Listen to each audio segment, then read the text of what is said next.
Olá a todos, bem-vindos ao Arte Matemática, eu sou o Nicolas e nesse novo episódio da nossa série de cálculo integral eu vou apresentar para vocês algumas propriedades de simetrias nas integrais.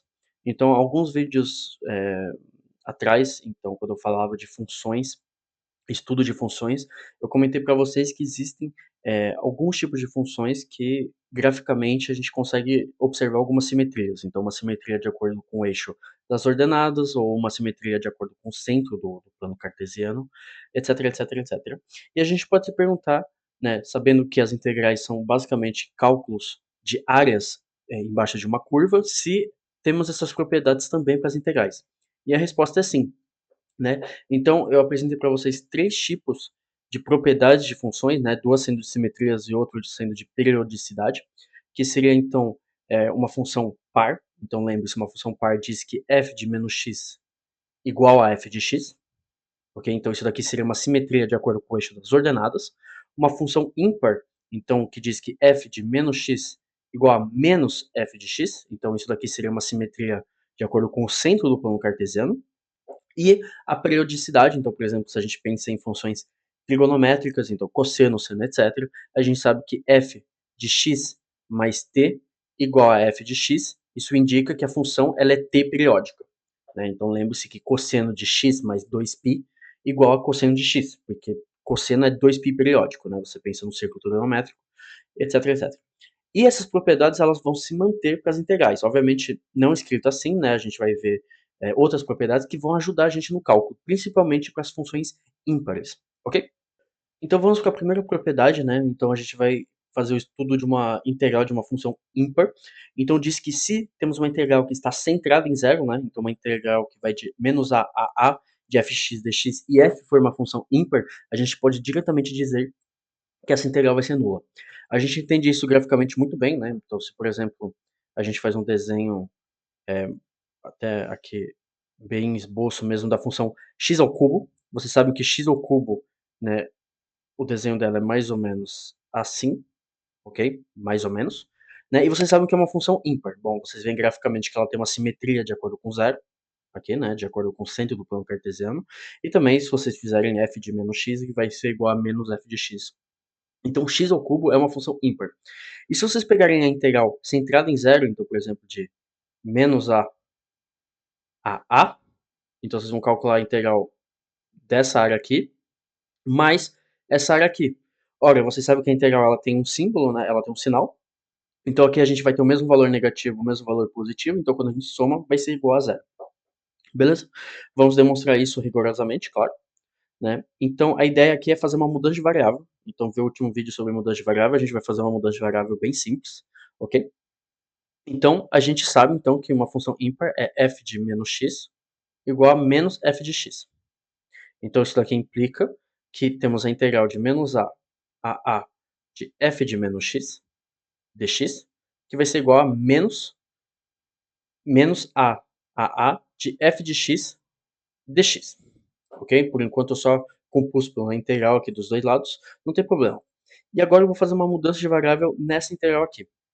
Ok? Então eu vou dizer que u igual a menos x, então temos que du igual a menos dx. Tá? Então isso daqui implica o quê? Então se temos u que igual a menos a, no caso x que igual a menos a, então u vai ser igual a. Então temos a e menos a, os limites vão se inverter. F de u e dx igual a menos du. Então temos o menos aqui, du igual a menos a de f de x dx. Ok? Então agora, vocês sabem que menos uma integral é a mesma coisa que pegar os limites, né, e trocar eles. Então aqui a gente vai ter a integral de menos a de f de u du, que igual a menos a integral de menos a, aqui a integral saiu, a de f de x dx. Beleza? E vocês têm que entender muito bem, e uma coisa que vocês não entenderam, se vocês não entenderam até agora, é muito importante vocês realmente aprenderem, é que aqui são variáveis mudas, ok? Então, se a gente tem f de u du, é a mesma coisa que fazer f de x dx, é a mesma coisa que fazer f de c dc, etc. Então, depende da variável de interação, mas aqui, se eu botar um x, por exemplo, vai ser exatamente a mesma coisa. A gente faz a mudança de variável dessa maneira para a gente não se perder. mas vocês têm que pensar que é exatamente a mesma integral aqui. Então, qual que é o único valor possível que é igual positivo e negativo? É zero, ok? Então, isso daqui implica que a integral de menos a de f de u du ou f de x dx, pouco importa, igual a zero. Isso demonstra a propriedade de uma integral de uma função ímpar. Agora vamos demonstrar a integral de uma função par, ok? Então, se temos uma função que a gente integra de menos a, ou seja, mais uma vez sem entrada em zero, dessa vez não, ela não vai ser igual a zero, ela vai ser igual a duas vezes a integral de 0 a de f de x dx. Então, vamos fazer a demonstração gráfica aqui primeiro. Então, vamos pegar uma função par fácil, né? Então, x ao quadrado, ok? Então, x ao quadrado vocês sabem que é uma parábola. Eu sou muito ruim em desenhar parábolas, mas a gente vai se entender. Então, temos uma parábola aqui. E a gente tem, por exemplo, o cálculo de menos a a. Vocês entendem que, por causa da simetria de acordo com o eixo das ordenadas, essa área aqui vai ser igual a essa área aqui. Então, a gente pode integrar de menos a, então a gente vai somar essa integral de menos a zero mais a integral de 0 a, ou, como a gente sabe que essa área aqui é a mesma que aqui, é só fazer duas vezes essa área, o que é exatamente essa propriedade aqui. Então, a gente faz duas vezes a integral de 0 a, porque a gente sabe que ela vai ser igual, por simetria. Ok? Então, mais uma vez, vamos demonstrar isso rigorosamente. E dessa vez a gente vai usar a relação de Charles, que eu acho que foi o terceiro ou quarto episódio dessa série. Então, a relação de Charles diz o quê? Que temos a integral de menos a de f de x dx. Isso daqui a gente pode decompor com um valor intermediário. Então, aqui eu vou decompor em zero. Então, vai ser igual a integral de menos a zero de f de x dx, mais a integral de 0 a de f de x dx. Beleza? Então aqui eu só decompus em zero, né? Então eu uso zero como nosso pivô. E agora eu vou fazer uma mudança de variável na primeira integral. E eu vou fazer exatamente a mesma mudança do que na demonstração anterior. Então eu vou dar aqui u igual a menos x. Isso implica que du igual a menos dx. Ok? Então isso implica que a integral de menos a de f de x dx vai ser igual ao quê? Então temos a integral. Então aqui temos menos a. Ok? Então aqui temos menos a. Então isso daqui vai ficar igual a. O zero não vai mudar. Ok? E aqui vai ficar, então, menos f de u, de menos 1 no caso, então menos f de menos u du, mais a outra integral que a gente não vai mudar, então vai ficar de 0 a de f de x dx. E agora a gente vai utilizar o fato que f é uma função par. Ok? Então, lembre-se, uma função par é f de menos x igual a f de x, então temos que a integral de menos a de f de x dx vai ser igual ao quê? Então, isso daqui a gente sabe que vai ser f de u, então com menos vai voltar os limites, né? Então vai ficar a integral de 0 a de f de u du, mais a integral de 0 a de f de x dx. Lembre-se que isso daqui é a mesma coisa que escrever f de x dx, então temos duas vezes a mesma integral, então vai ficar duas vezes f de x dx.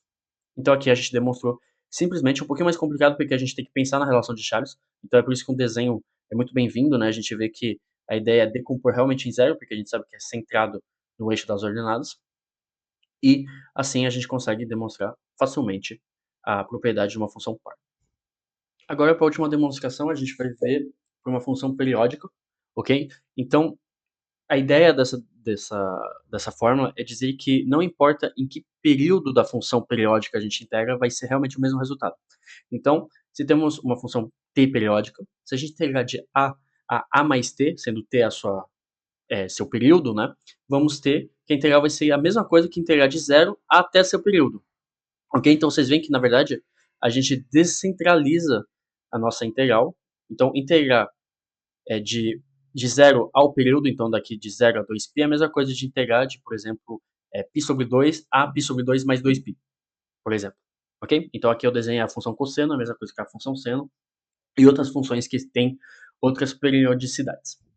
Então, vamos demonstrar isso rigorosamente, né? Então, a gente vai definir a função grande f de a, que seria simplesmente a nossa integral, então a integral de a mais t de f de x dx. Ok? E agora a gente vai derivar grande f de a. Então Então lembre-se, né, derivar, uma integral, então é simples, né, a gente utiliza o teorema fundamental do cálculo integral, então vamos ter que a derivada de grande f de a vai ser igual a f avaliado em a mais t, vezes 1 menos f de a, ok? Então, temos aqui a nossa integral. E agora, a gente utiliza o fato de f ser t periódica. Então, o fato de f ser t periódica diz que f de a mais t é a mesma coisa que f de a. Então, temos f de a menos f de a, então temos que a derivada de grande f avaliada em a igual a zero. Ora, uma derivada que é igual a zero implica diretamente que essa função avaliada em a é uma constante, ok? É uma constante. Então, isso daqui implica que, como ela é uma constante, ela é igual em todo ponto, então vamos ter que f de a é a mesma coisa que f de zero, ok? Porque ela é constante, ela não muda, então não importa em que ponto a gente vai avaliar, ela vai ser igual. Ora, f de zero, por definição que a gente deu aqui, é a integral de zero a zero mais t, então é a integral de zero a t de f de x dx. Ok? Então esse foi o vídeo de hoje, eu espero que vocês tenham gostado. São 3 demonstrações bem simples, mas são técnicas de cálculo que podem nos ajudar bastante, né. Então, por exemplo, se temos uma função muito complicada e vocês perceberem que ela é centrada em zero, vocês podem se perguntar se ela é par ou ímpar, né. Se ela for ímpar, isso já resolve bastante, você sabe que isso daí é nulo. Se ela for par, talvez isso não ajude bastante, mas, por exemplo, no vídeo que eu fiz da integral de Gauss, que é uma integral bem complicada, né, eu fiz um vídeo realmente para pessoas que estão mais avançadas no cálculo integral. Naquele vídeo eu utilizei o fato da integral de Gauss ser uma função par, né, e isso daí ajudou a gente bastante a fazer o nosso cálculo. Então, não importa em que situação, é sempre bom verificar, né, para ver se nos ajuda. Então esse foi o vídeo, eu espero que vocês tenham gostado. Até os próximos vídeos.